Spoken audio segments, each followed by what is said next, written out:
കോടതി ഫീസ് വർധന, അഭിഭാഷകരുടെ കോടതി ബഹിഷ്കരണത്തിനെതിരെ ഹൈക്കോടതി വിമർശനം.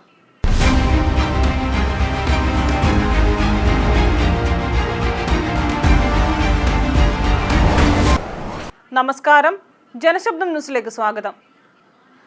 അഭിഭാഷകരെയും കക്ഷികളെയും സാരമായി ബാധിക്കുന്ന അശാസ്ത്രീയ കോടതി ഫീസ് വർധനയിൽ പ്രതിഷേധിച്ച് അഭിഭാഷകർ സംസ്ഥാനത്തെ കോടതികൾ ബഹിഷ്കരിച്ചു. ഹൈക്കോടതിയടക്കം സംസ്ഥാനത്തെ ഒട്ടെല്ലാ കോടതികളും ബുധനാഴ്ച അഭിഭാഷകർ ബഹിഷ്കരിച്ച് ധർണ നടത്തി. എന്നാൽ ഫീസ് വർദ്ധിപ്പിച്ചത് സർക്കാരാണ്.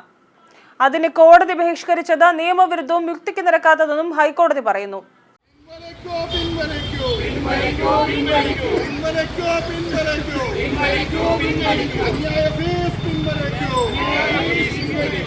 അന്യായ ഫീസ് വർധന പിൻവലിക്കണമെന്നാവശ്യപ്പെട്ട ബാർ അസോസിയേഷൻ നേതൃത്വത്തിൽ നടന്ന ധർണയിൽ ഓരോ കേന്ദ്രത്തിലും നിരവധി അഭിഭാഷകർ പങ്കെടുത്തു. വിവിധ കോടതികളിൽ അഭിഭാഷകർ ഒന്നടങ്കം ധർണയിൽ പങ്കാളികളായി. നമ്മുടെ രാജ്യത്ത് ജനങ്ങളുടെ ഏറ്റവും അവസാനത്തെ അത്താണിയായി മാറിയിരിക്കുന്നത് ജുഡീഷ്യറിയും കോടതികളും അതിന് സംവിധാനങ്ങളുമാണ്. ആ സംവിധാനങ്ങളിലേക്ക് സാധാരണക്കാരനും അഭിഭാഷകർക്കും കടന്നു ചെല്ലാൻ കഴിയുന്ന തരത്തിൽ ആയിരുന്നു നാളിതുവരെയുള്ള പോളിസികളെല്ലാം. എന്നാൽ ഇന്ന് ഒറ്റയടിക്ക് ഒരു റിട്ടയർഡ് ജസ്റ്റിസിന്റെ ശുപാർശ അനുസരിച്ച് ഗവൺമെന്റ് വേണ്ട തരത്തിൽ പരിശോധന നടത്താതെയാണ് ഇത്തരത്തിലുള്ള വർധന വരുത്തിയിരിക്കുന്നതെന്നാണ് ഞാനടക്കമുള്ള നമ്മുടെ അഭിഭാഷക സമൂഹം മനസ്സിലാക്കിയിരിക്കുന്നത്. അഭിഭാഷക അസോസിയേഷൻ പ്രസിഡന്റിനെയും കോടതി വിമർശിച്ചു.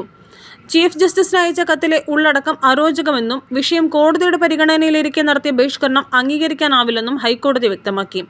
News desk, Janashabdam. ലോകപ്രസിദ്ധമായ ആറന്മുള കണ്ണാടി പരമ്പരാഗതമായി ചെയ്തുവരുന്ന ആറന്മുളയിലെ ഏക സ്ഥാപനം. കഴിഞ്ഞ 3 തലമുറകളായി വ്യത്യസ്ത രൂപത്തിൽ, ഭാവത്തിൽ, അത്യാകർഷകമായി ആറന്മുള കണ്ണാടി നിർമ്മിച്ചു നൽകുന്നു. ഓർഡർ അനുസരിച്ചും അല്ലാതെയും ഇവിടെ മിതമായ നിരക്കിൽ ലഭ്യമാണ്. Contact number 9947164872 9947825232.